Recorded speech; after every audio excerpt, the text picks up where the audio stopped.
Bonsoir, bonsoir, bonjour, c'est Congo News 24. Bande Konanga, comme toujours, avant de commencer notre émission, nous disons merci à Dieu, nous disons merci à nos chers abonnés et téléspectateurs qui nous suivent partout dans le monde entier et en RDC. Bande Konanga, soyez les bienvenus. L'émission Lelo Bandeko, Ezaya Koinda, Mboso Alobi. Mais la première fois, bandeko toko divisa wande. Toko banana arrivé à Fatina COP26. Boko yoko balobi na Glasgow bandeko nanga na Écosse. Après wana, boko yoka message ya Mboso. Alobi, ayindisi, alobeli be église. Bandeko eza som. Et puis, toko yoka message ya ambassadeur américain. Oyo Katumbi akene kokuta na ambassadeur américain. Alors, bandeko nanga bozala connecté pour ça chauffe dans cette émission. Deuxième point, chers téléspectateurs, état de siège. Le chef d'état-major Mbala Abunia, député Kivo Ituri bandeko, batie mutu makasi pour na prolonger état de siège. Mais ba prolonger yango parce bango balingaki salabate, alors en tout cas ba sali yango et salami. Alors, l'émission te dit pourquoi bazobo état de siège. Alors, Jean-Marc Abound a une réponse. Beaucoup yoka réponse à Jean-Marc Abound et pas ya ba député oyo bazo télémé l'état de siège. Et Zaya Koinda et Sieyindi.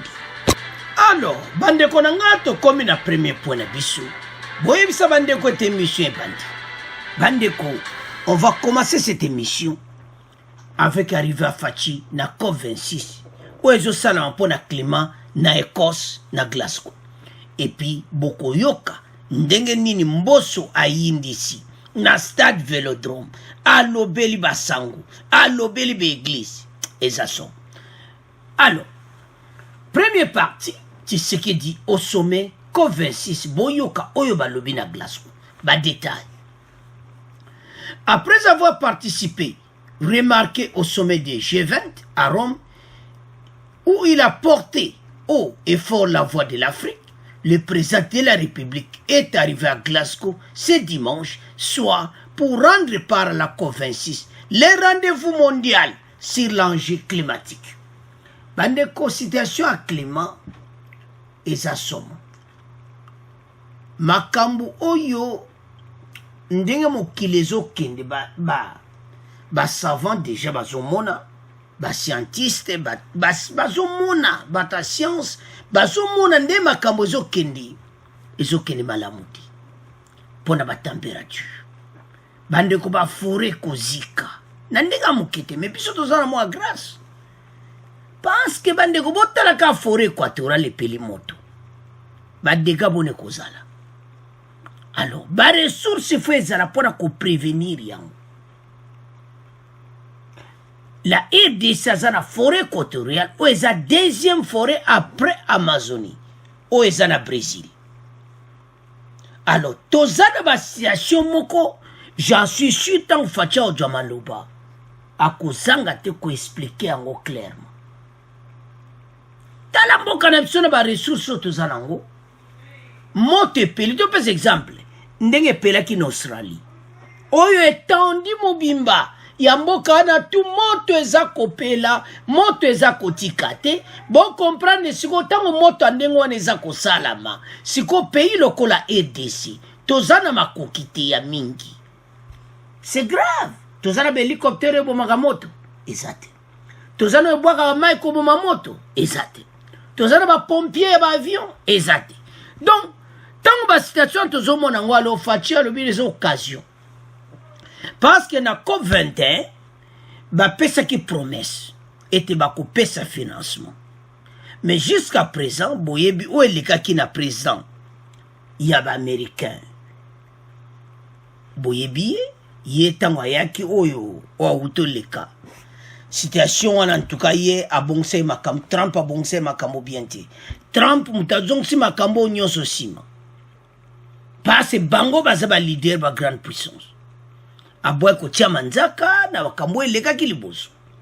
Alors makambo ngo zongi na mesa babandaki yango na Italie na Rome baye sikoyo na Glasgow epai wapi bakosala plus de 10 jours masolo ifo esila alors basigné bako bafond ebima bazo prétendre pepe ba 100 milliards mais 100 milliards yaka muki parce que pays africain bakombunda makasi pona moto alors facha za président ya Union africaine nde bozomwana ba photo en déjà na Macron masolo donc na Allemagne Angela Merkel masolo donc bozomona pena que comment présent a remarqué pourquoi ce n'est pas parce qu'Azaga présent RDC, c'est parce que Azo dirige continent.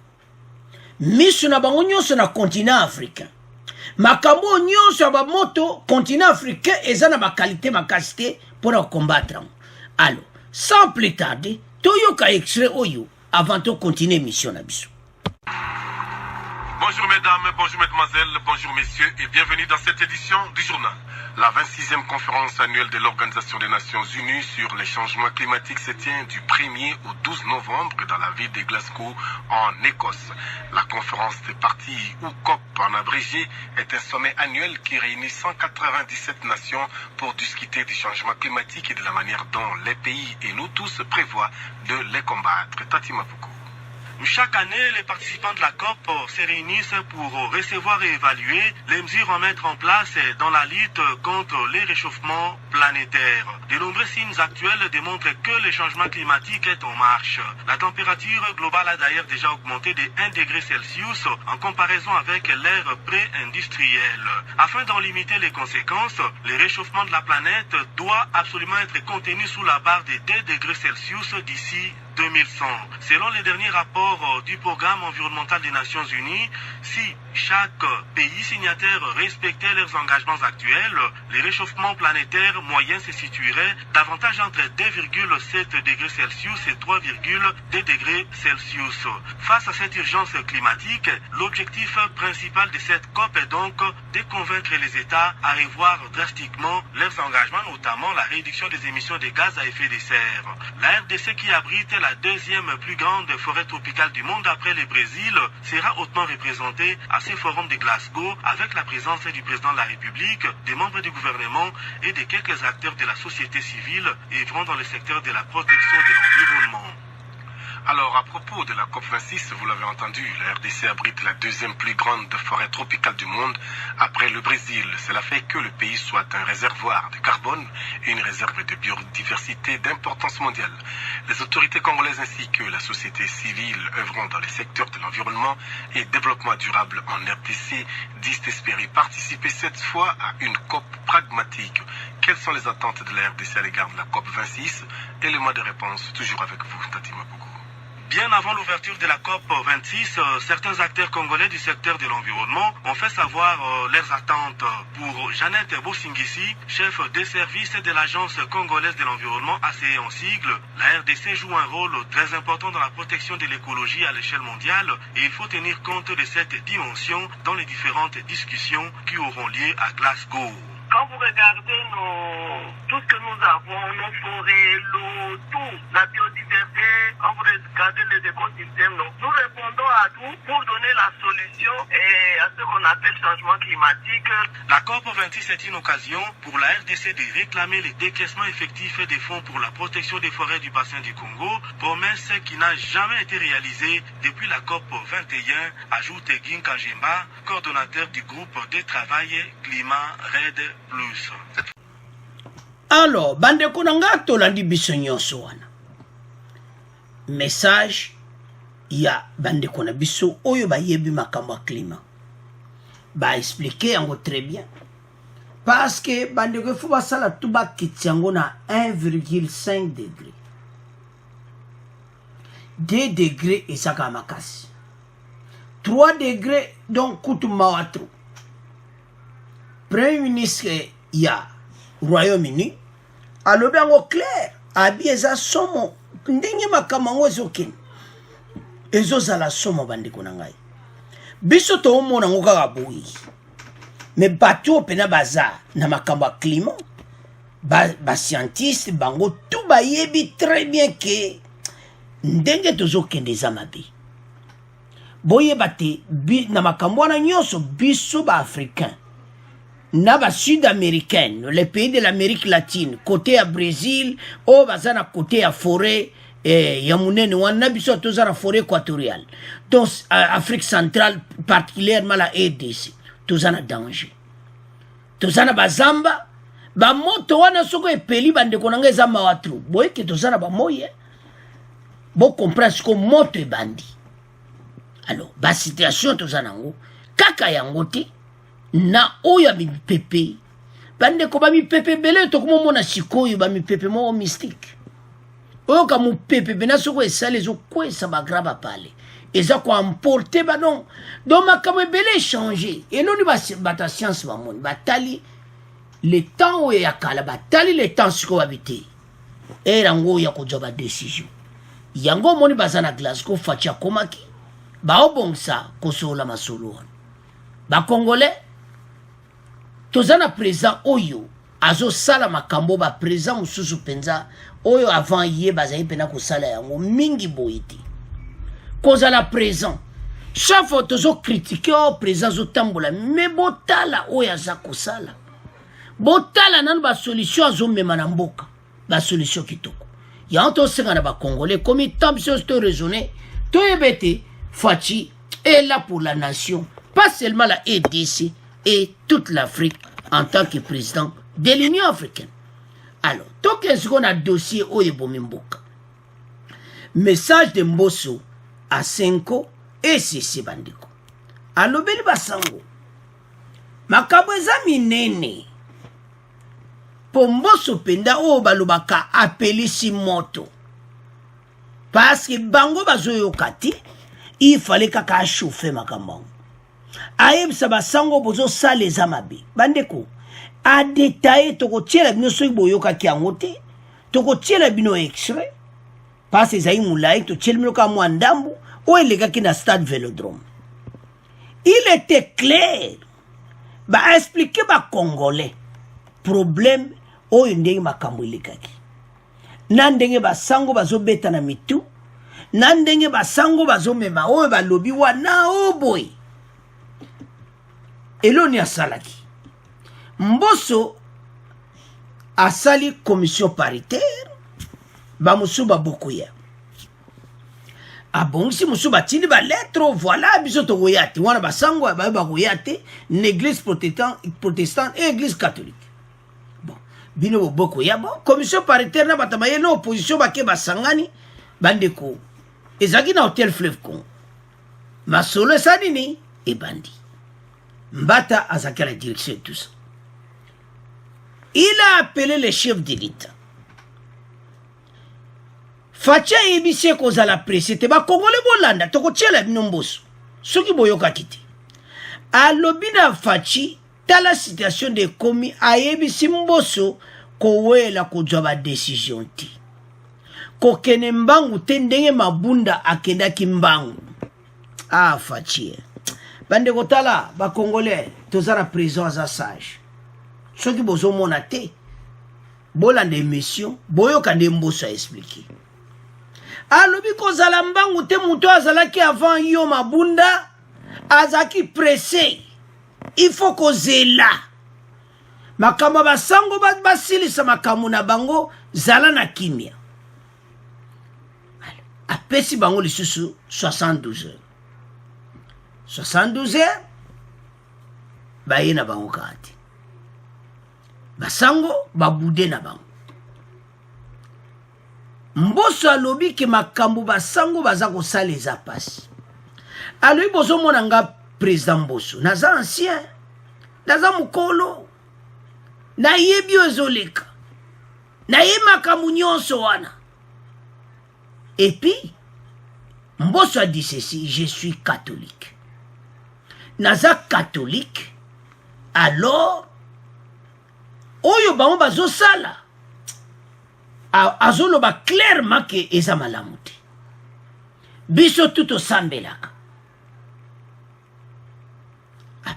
si bon mikolo bazosala kaka te alors il a pris la décision bandeko décision ya zwi Et ça m'a pété. Pourquoi à sa décision en été, il fallait qu'Akabo. À lobby, n'a dit décision oye kuya eya passe na sali nyonso. Pande otozo ya bumuni bato makamba osala. Après mboso to legana katumbi ake komona ambassadeur américain. Mais tozo ya rapport. Yohane za parti ya suku. Alors mboso atali bango alwina. Allez, atie manzaka entérimé Kadima. Il a dit clairement que ce kuya eya parce que o bazo sala azo mona bien que o ekomi na obaji.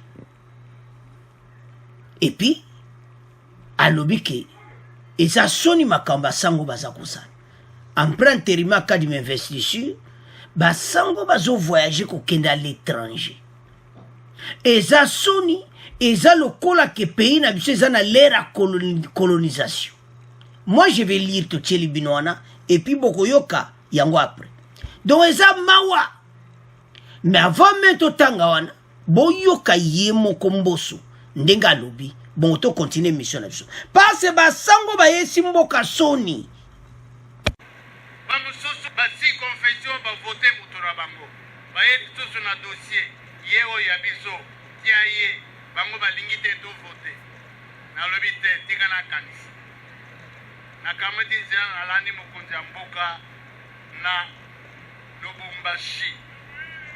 Na pesi sincèrement rapport. Alobi na ngai kosala ndenge muninga na yo azalaka wana mbangu. Oki mudazolo balanga bongo président Tshisekedi.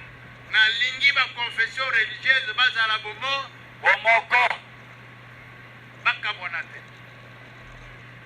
Nazongi na kanisi na lali na bengisi bango.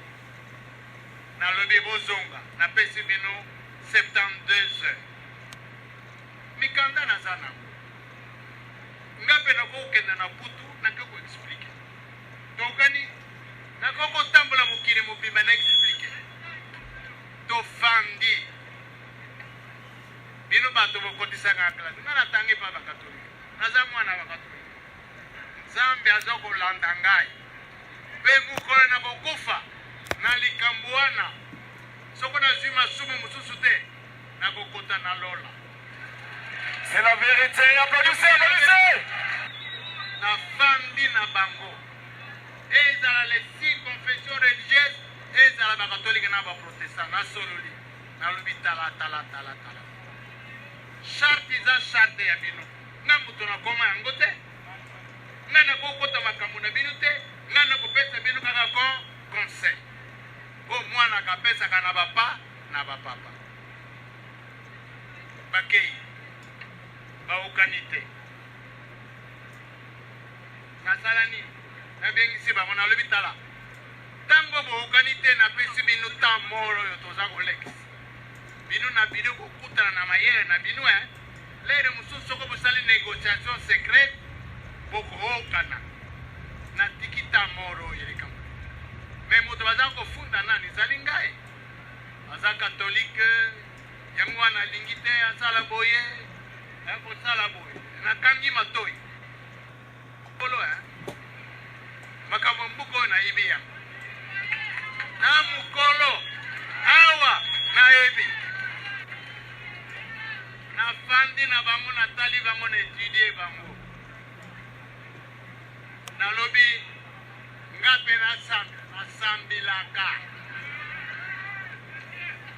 Asambili Pena kamati décision Boye Boya Allez Boya Nasali commission paritaire Commission natia batonyoso Résolution ezali Nasa président et assemblée Mukolo bako lungulangai Mukolo bako contester yango. Mais tant que je suis là ils avalent.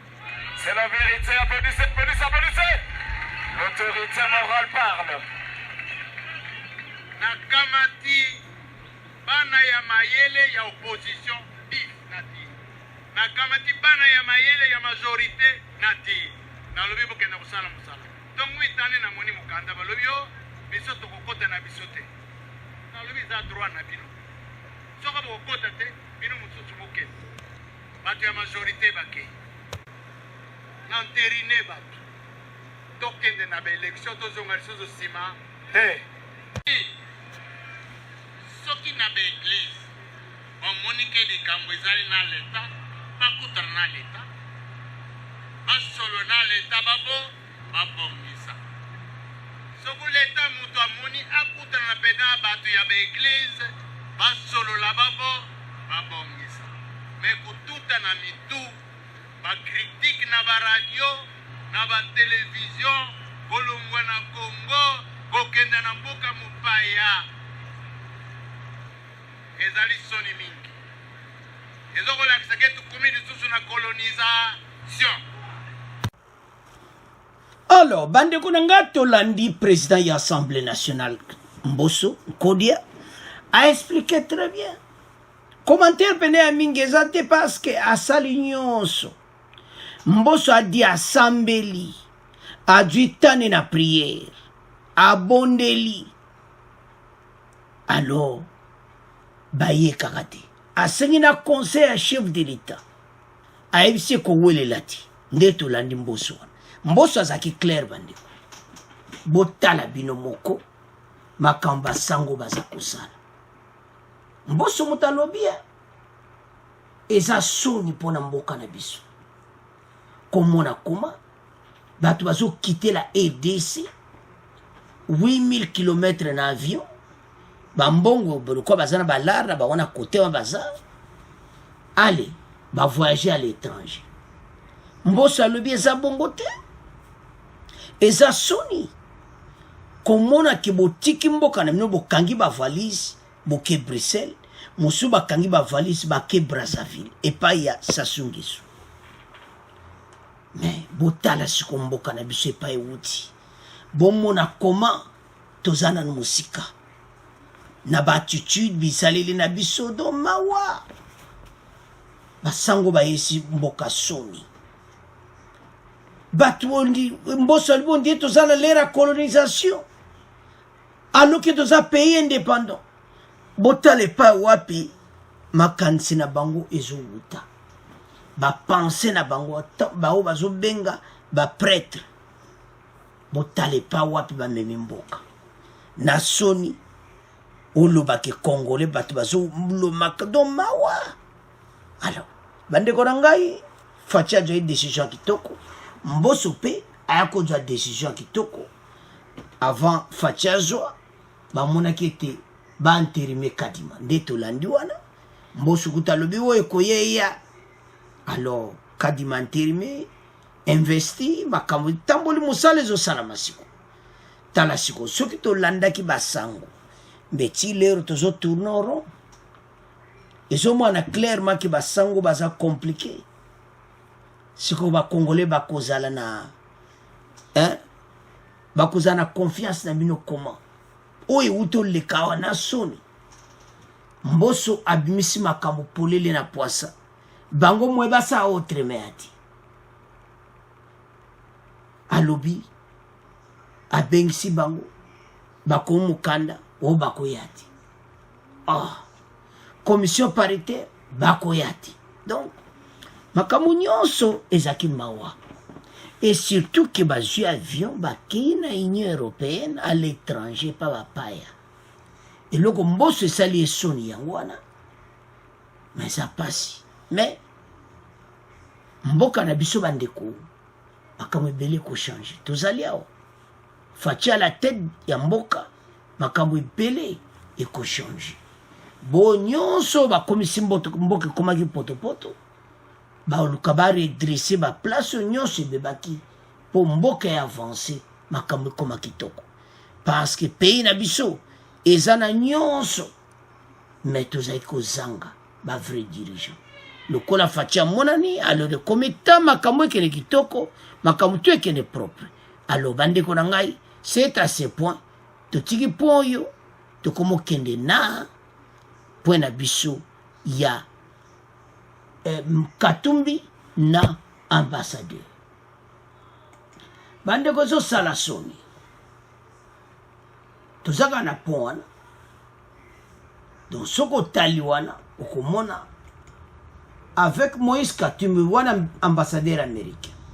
Avec Moïse Katumbi et son équipe à Kinshasa, nous avons révisé la situation politique et est engagé à soutenir l'effort congolais pour faire avancer les processus électoraux transparents et inclusifs, qu'a assure une élection libre, juste et crédible, y compris l'observation internationale. Mbosa utolo. L'organisation internationale baya observer l'élection de koleka kitoko. Fraude ko zalati. Mboso a expliqué qu'ako mema akoya akopesa ba candidat neza fachi. Mboso a expliqué tout.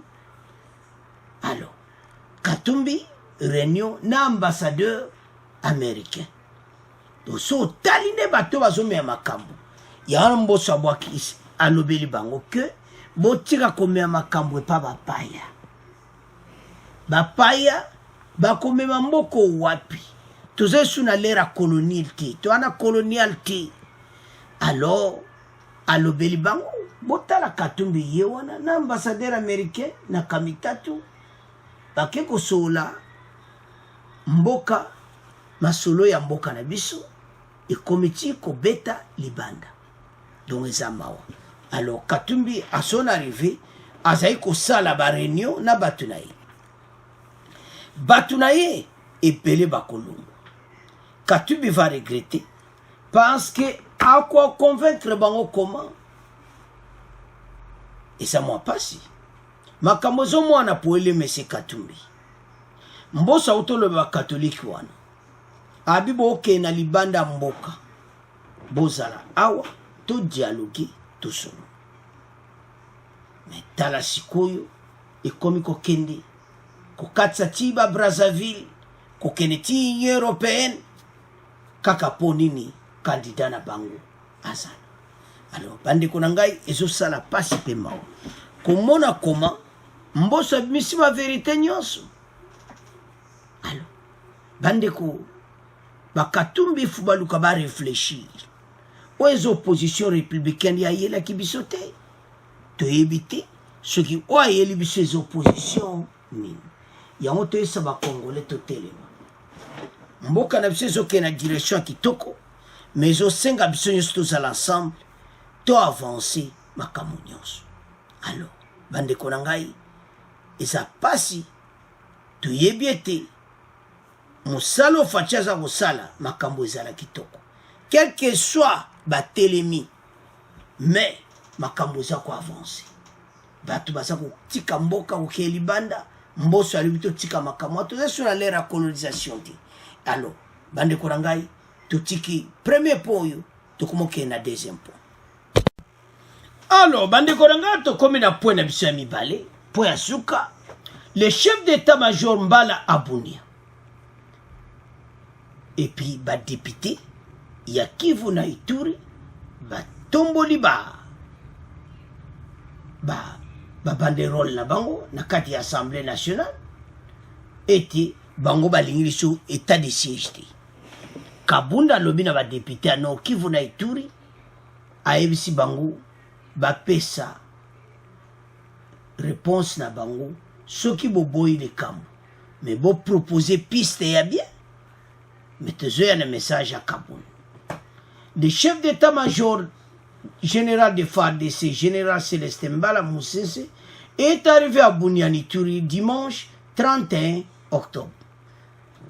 Chef d'état-major Mbala a Komaki le dimanche 31 octobre à Bunia. Il visite cette province sous état de siège dans un contexte particulier où les groupes armés multiplient les attaques contre les positions de l'armée. Alors, en lobby, ndenge nini armée na biso bazo sala musala kuna na kati état de siège. A visiter province na tamoko oyo ba groupe armé bazo continuer ko sala mobulu na ba.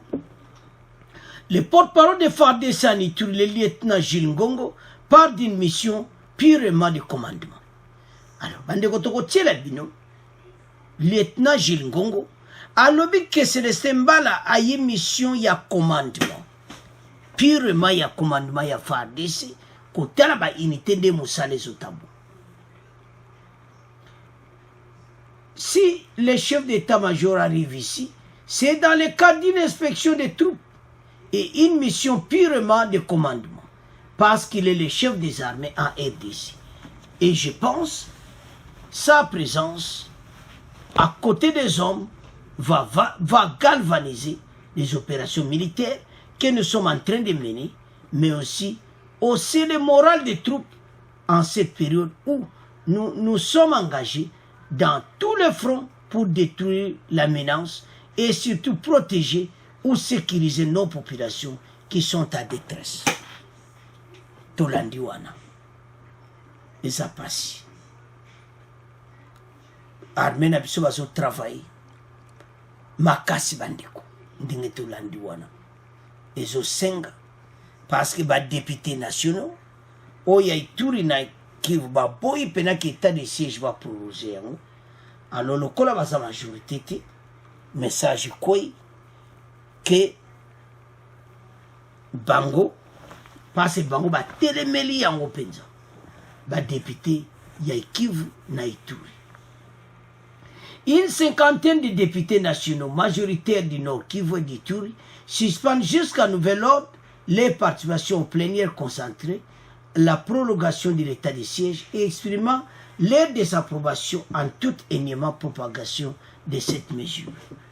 Alors, Bande Goranga, ils ont moins clairement été député à Nord Kivu. Mais pourquoi? Alors, Bande Goranga Sikoyo, Toyo Kasiko lieutenant, aloba sur arrivé à Mbala na Ituri. Pourquoi aïe? Alors, lieutenant Gilles Ngongo a expliqué aux Congolais arrivé à Mbala na Ituri, parce que Oumeli. Pourquoi il y a un moment où? Alors, il y a un lobby qui est arrivé à encourager se débeller. Il fallait yazalaka kuna l'air nyos. Alors, Toyoka, lieutenant Gilles Ngongo, bon, to continue mission na biso.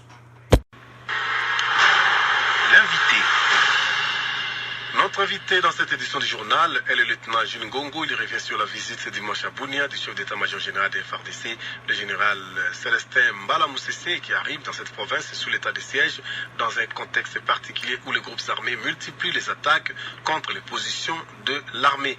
Que peut-on retenir de cette mission? Le porte-parole Gilles Ngongo répond aux questions de Martial Kizabiamongo. Suivez. Lieutenant Gilles Ngongo, bonjour. Bonjour. À quoi consiste cette mission, chef d'état-major général de FARDC à Ituri? Si le chef d'état-major général arrive ici, c'est dans le cadre de inspection des troupes et une mission purement de commandement. Parce qu'il est le chef des armées en RDC et je pense sa présence à côté de ces hommes va organiser les opérations militaires que nous sommes en train de mener, mais aussi hausser la morale des troupes en cette période où nous sommes engagés dans tous les fronts pour détruire la menace, mais surtout protéger, sécuriser nos populations qui sont en détresse. Voilà la raison pour laquelle le numéro 1 de l'armée est ici à Ituri, justement dans une mission d'inspection et de commandement. Les chefs d'état-major de FARDC arrivent à Ituri dans un contexte très particulier avec des attaques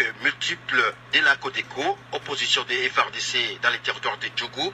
Du côté du sud, les ADF et les Maïmaï sont très actifs ces derniers temps. Est-ce que cette visite pourra faire changer les choses? Dans le cadre de sa mission en tant que chef d'état-major général, il doit être où il montre cette manière il doit à tout prix être à côté des hommes en ligne de front. Lui, il arrive dans le ligne de front pour motiver ces hommes afin d'en finir avec tous ces groupes armés qui inquiètent notre région, qui sont auteurs de plusieurs atrocités. Parce que le chef d'état-major général, en tant que numéro 1 de l'armée, doit suivre de tout près la mission qui lui a été confiée par le commandant suprême, celle de restaurer l'autorité de l'État à cette période d'état de siège où ces généraux sont en œuvre pour accomplir cette mission et surtout l'exécuter sans faille. Donc, il doit suivre de tout près les opérations militaires. Voilà la raison pour laquelle il est ici. Un message à la population qui attend beaucoup d'espoir du côté de FARDC sont déployés à Ituri à cette période de l'état des sièges. C'est soutenir son armée, c'est vraiment bannir tout esprit de vengeance, c'est soutenir son armée, surtout c'est collaborer avec les forces armées. Dans une approche globale, la population doit comprendre que sans cette population, les forces armées, c'est comme s'ils vont combattre seuls. Mais nous ne voulons pas que nous combattons seuls parce que c'est la victoire. La victoire que nous cherchons, c'est la victoire de la République et de la population. Nous sommes en état de siège. La population est impatiente d'aspirer à la paix. Est-ce que cette fois-ci, cette visite va apporter de l'espoir à la population pour une imposition de la paix durable à Ituri? En cette période de l'état de siège, il n'y a pas autre chose que nous pouvons demander à la population, c'est avoir confiance à son armée. Vous voyez comment le gouvernement congolais se demande, mettre des moyens pour arriver au bout et mettre tous ces hors-la-loi, mettre tous ces hors-la-loi, en fait de le mettre hors d'état de nuit. Alors, concrètement, qu'est-ce que vous attendez de la population pour que vos opérations militaires réussissent?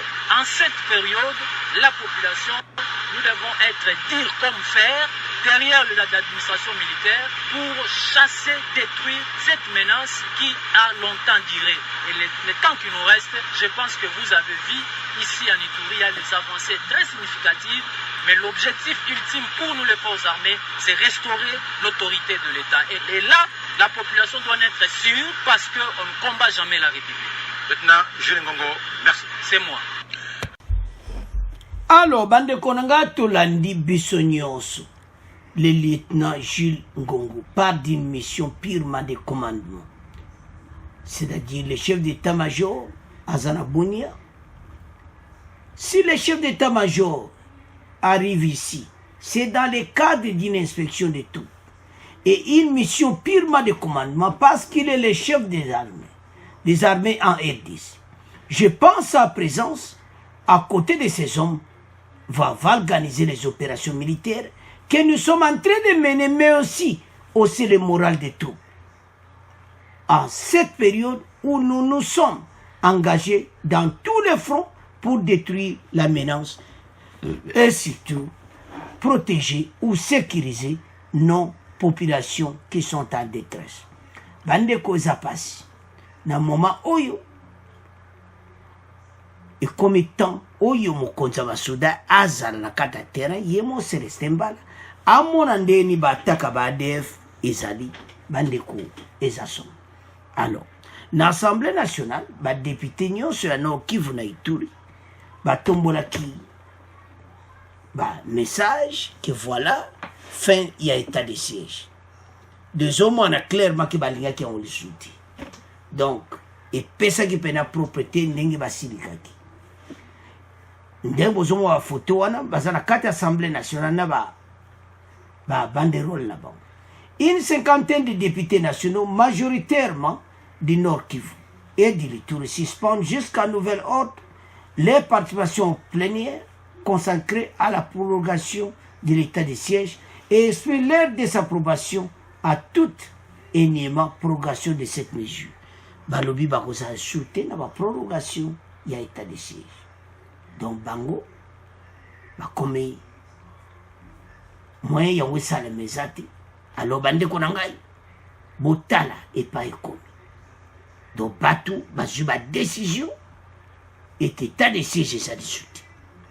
Alors premier président de l'Assemblée nationale, Azumalo. Boyoka, Oyoka Bouda Lobina va député à Nord Kivu na Ituri. En réponse, le premier vice-président de la Chambre basse du Parlement, Jean-Marc Kaboun, a demandé à ses élus de proposer des pistes de solutions à lieu et place de critiquer. Au lieu de critiquer, on va wana bopesa solution. Solution, baenangote.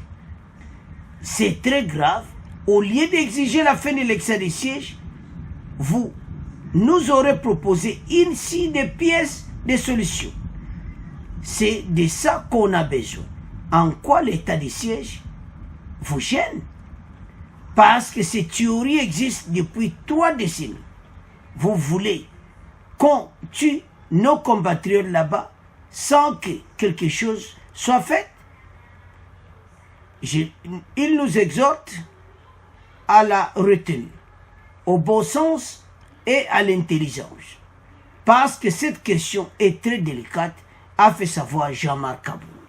Bopé sa piste à solution. Pour babomi batu banda kala. Na mikolo te. Babomi batu na mikolo te.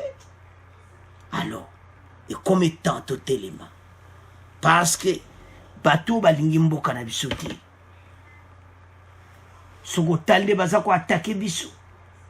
Mais bino ba député et tout bo décider bo tie banini ke état de siège ezalati. Mais bandeko état de siège kozala. Et on continue. Message ko kita. Boko yoka ndeto kozoa message. Bandeko état de siège yo bango bazo boya ngo ba yebitina. Ndenge bazawana bayebi pona ni bazoboya yango po Ituri Nord Kivu kuna dejeza ya kubeba. Alors peuple a monete bango pe batelemela makambo yango po oyo sala ba mikolo yo ezai pe ya malamu te. Alors boyoka oyo Kabunda lobi na ba député ya Nord Kivu na Ituri epele bazolinga ba démissionner ebele balingi yango les sociétés, mais message est à clair était ba continuer musala. O nyonso ba banderolo batie batika yango. Pays est avancé, makambo za la kitoko. Pour mboka na biso bandeko eza envié, ya ozo mona ba trouble partout. Alors, c'est à ce point de comment clôturer mission na biso. Bon abonner massivement. Merci de vos commentaires. Au revoir. À la prochaine.